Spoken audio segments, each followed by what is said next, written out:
Chaque jour, Charles et Carole vous présentent la leçon de l'école du sabbat.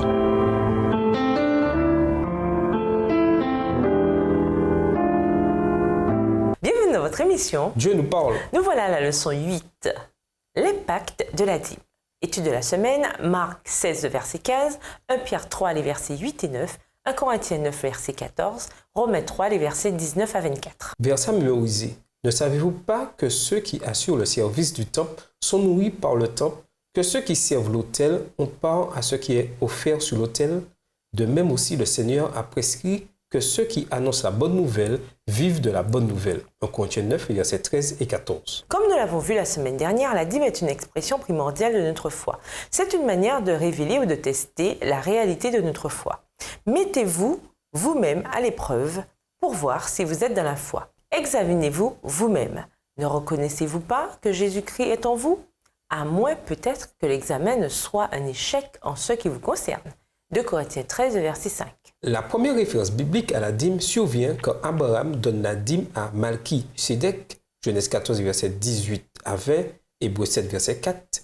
Les Lévites prenaient également la dîme pour leur service au temple, 2 Chroniques 31, les versets 4 à 10. Aujourd'hui, la dîme sert à financer l'œuvre de l'Évangile. Bien comprise, la dîme sert de standard spirituel de notre relation avec Dieu. L'impact, l'emploi, l'importance et la méthode de distribution de la dîme sont prévus pour notre croissance spirituelle afin de soutenir l'œuvre de Dieu et fournir des fondations financières pour la prédication de l'Évangile. C'est le plan de Dieu et c'est le premier pas qu'un intendant fidèle fait.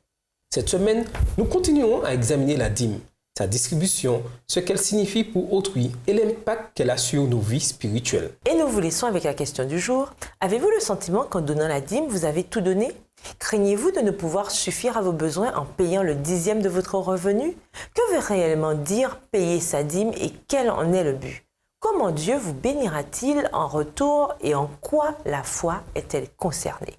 Au revoir. Et à demain si Dieu veut. Dieu nous parle. Chaque jour, Charles et Carole vous présentent la leçon de l'école du sabbat.